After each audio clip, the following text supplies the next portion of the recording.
As premier visa consultancy service catering to sending students across UK, USA, Canada. Since the past 24 years, we are also into coaching since the past 20 years. Today's live session is basically dedicated to students who are wanting to study in the United Kingdom, that is UK. I am going to talk to you about the top 10 things, or rather, top 12 things that you must take into consideration if you're planning to go study in the UK. Let's begin with the first and the foremost point, जो कि होता है how to choose your university. You should be able to choose your university wisely. When I say wisely, I mean जब आप कोई university के लिए apply कर रहे हैं या किसी यूनिवर्सिटी का एक्सेप्टेंस कैरी फॉरवर्ड करने की कोशिश कर रहे हैं, तो what are the basic things that you need to take care of? These things include cost. Obviously, why am I saying cost? Cost because UK currency, as we all know, is pound, and it is a very high exchange rate. As of today, £1 is equal to 100 rupees.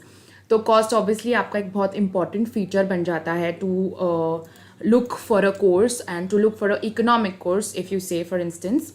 So cost becomes your utmost and topmost priority. Second comes curriculum.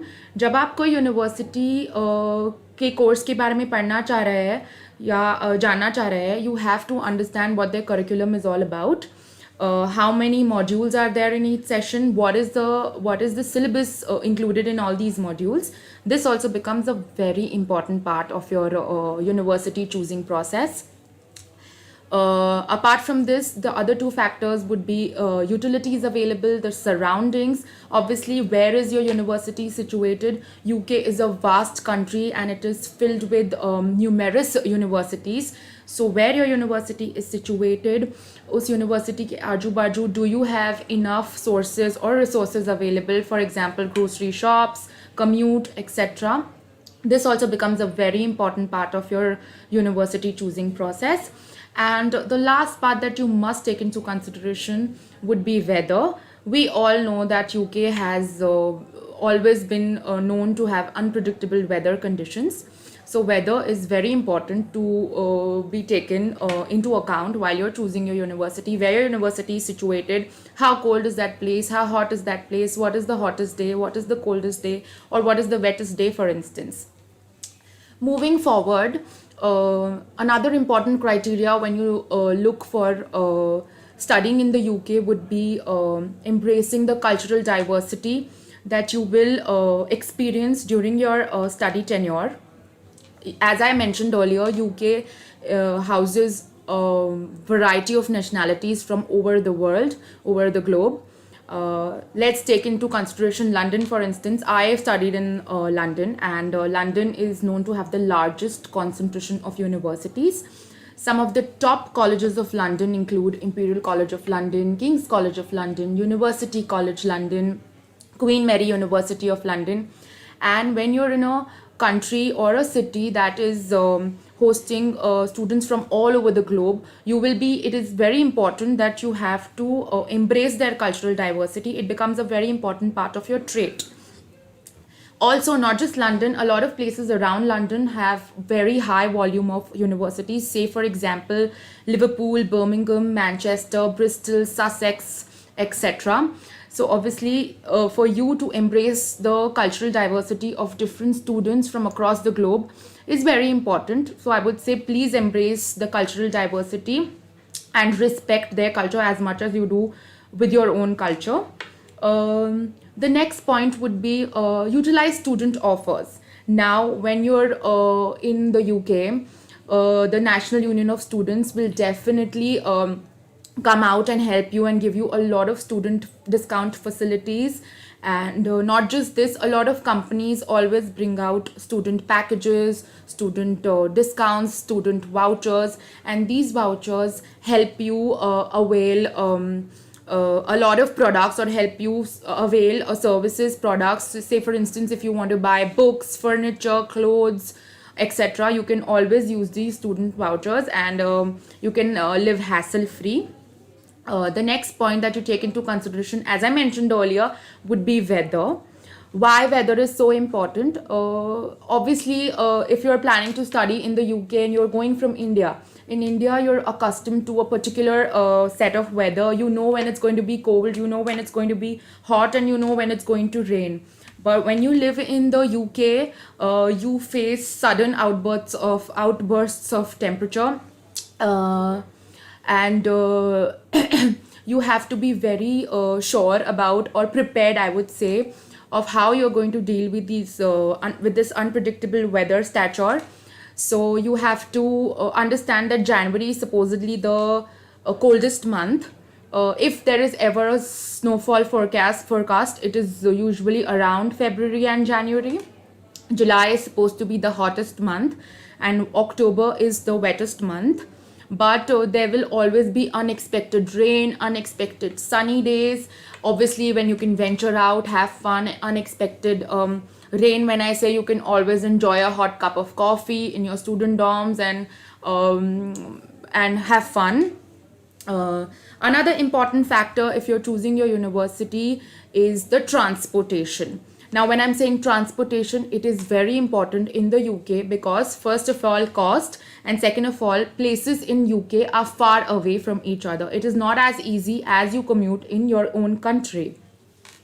When I say far away and when I'm talking about transport, the most important point here is people in the UK usually prefer public transport. When I say public transport, I mean buses and underground services. Let's talk about London, for instance. As I've lived there, I have faced the transportation difficulties, or rather, the transportation joys that you might come across.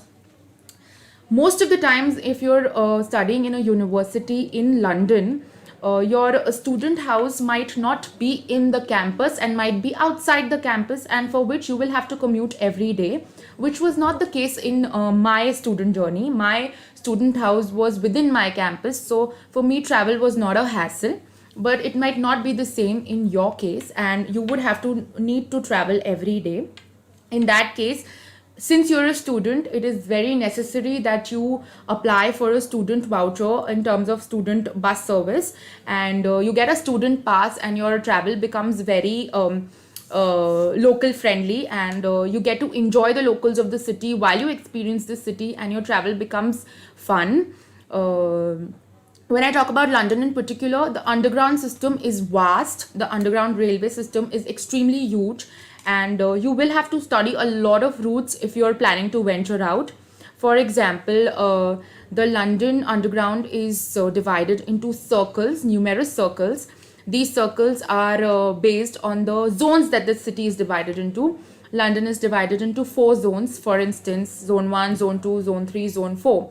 So if you want to travel from Zone 4 to Zone 1 or Zone 4 to Zone 2 or vice versa, you will have to study the routes beforehand so that you don't face any problems. The next point that you take into consideration if you're planning to study in the UK would be banking. Why am I stressing on this point is because obviously once you're a student and you're wanting to live in the United Kingdom, what becomes important is exchange. You're not going to exchange money every point of buying something. You will have to set up a local bank account for which you might need to contact one of the few important banks there, one of the few famous banks there, like NatWest, Barclays, and set up a bank account. These banks also help students again to avail vouchers and facilities, and it helps you live a better life. I was a student myself, and I would always recommend you to go cashless when you're traveling around, because it saves you from a lot of troubles. Get yourself a credit card or a debit card, and make it cashless, make all your payments cashless. The next factor that we would talk about now would be places to visit. UK is vast, London is vast. London is supposedly the most useful, most traveled, most productive, most popular for work, most visited city in the world. And the top few places, the top tourist attractions to visit in London are the Museum of London, the Tower of London, the Big Ben, Buckingham Palace, Leicester Square, Piccadilly Circus. London is an amazing city to live in, to travel. Not just London, when I talk about UK in general, on your weekends, you should always explore the cities around. It is beautiful, it is historic, and it will always be useful for you to travel, whether it is for leisure or it is for education purpose. The next important point that you should consider would be places to eat. Obviously, you're a student, you're new to a country, you don't know how to cook. What are you going to do? You would start by obviously looking at what is the delicacy of the country. UK is known to be famous for its fish and chips. So whether it is fish and chips or your authentic Indian food, everything will be available to you in the UK. It is easy. It is accessible. There are various grocery shops. There are various Indian stores, and they all host unimaginable products. And your living, probably your eating journey would also be very interesting. Most of the products available in the grocery stores might also be ready to eat. So if you're a student and you're new to the cooking culture, don't worry. Make use of your time by studying rather than concentrating on the cooking, and live freely. Communication is also a very important tool. So if you're planning to study in the UK, as soon as you reach UK, आपको सबसे पहली चीज़ करनी चाहिए कि एक local service provider से contact करके get yourself a SIM card. In today's world, it is seamless to communicate with your loved ones. I know how important it would be for you to contact your parents, your friends. So getting yourself a local service provider would be very beneficial. The next factor would be health facilities. Now, when I talk about health facilities, the National Health Services, that is the NHS, is very well acquainted with the students coming from across the globe. So they will obviously help you a lot in providing health facilities all through your study tenure, and not just NHS. You can also contact any medical service there, and they will always be at your help. Also, it is pivotal to get a health checkup done before you move from your country to another country in general. But in UK, it is I would definitely advise you to get a health checkup done beforehand, just to be sure. And if you're planning to visit in the next session, of course, it becomes very important that you get a health checkup done and save yourself from troubles. The last, I would say, or the most important point about studying in the UK comes to be visa. How are you going to apply for a visa? What are the prerequisites? आपको क्या क्या चाहिएगा to apply for a visa? First of all, a student general visa, that is tier 4, is applicable if you're planning to study in the UK. Now, what comes under the tier 4 visa? In the tier 4 visa, your university is generally supposed to first offer you a conditional offer letter if they have accepted your, or probably if they are in the process of accepting your offer letter. In a conditional offer letter, there are three important parts. तीन important parts होते हैं. For example, a 28 days old fund, your TB report, and your living expense or your fee. Sorry. So when I talk about 28 days old fund, it is very important that you show 1 year living expense, one session 1 annum fee minus the deposit. Once your university has given you a conditional offer letter and you've submitted the requirement criteria for the same, your university is supposed to offer you a CAS. A CAS is a certificate of acceptance. If not CAS, the university will then offer you an unconditional offer letter. Now, a visa is not granted to you if you have an unconditional offer letter. You will have to need a CAS in order to apply for visa or in order to get a visa.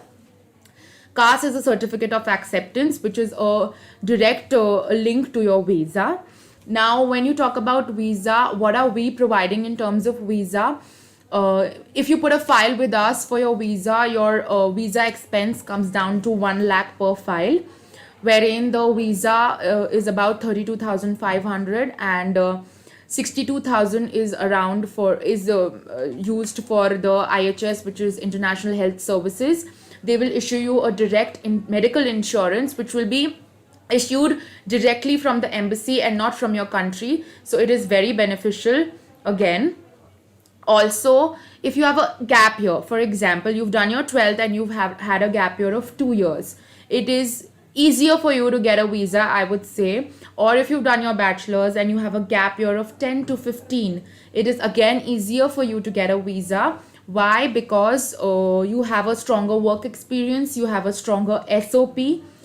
When I say SOP, I mean statement of purpose. If you have any questions about what is a statement of purpose and why is a gap year important, please feel free to contact our counselors, the numbers of whom will be displayed in the comment section.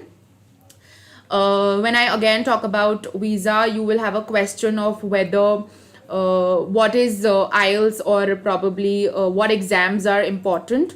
Again, the questions regarding the same could be answered by our counselors, but I would be happy to let you know that according to the visa rules, students scoring more than 65% in their English are waived of IELTS. In CBSE board, if you're scoring above 60%, you're waived of IELTS. If you're scoring above 70% in Punjab board, again, you're waived of IELTS. So your visa process becomes extremely smooth, I would say. Also, with us, if you apply for visa, the visa process takes for about 20 to 22 days. A question that would arise to you right now is, why is UK visa so expensive? It's expensive because, as I mentioned earlier, UK exchange rate is high. £1 is 100 rupees, which is why the UK visa application would be a slightly expensive process as compared to other countries. There is a university in Glasgow called Caledonian University that is waiving of IELTS or other English proficiency test requirements completely for students applying for master's session for 2021. So if you're a bachelor out of the session from 2020, and you're wanting to apply in the master session for 2021, your English proficiency requirements are totally waived off. Apart from this, if you have any other questions or any other queries related to your study in the UK, your visa requirements, which exams, your English proficiency tests, please feel free to contact our counselors, to come to our head office at any hour between 10 to 7. We're always available for you, and we will be happy to solve your questions. I hope your live session was interesting and it helped you solve a lot of queries. And we hope to see you soon, and have a good day. Thank you.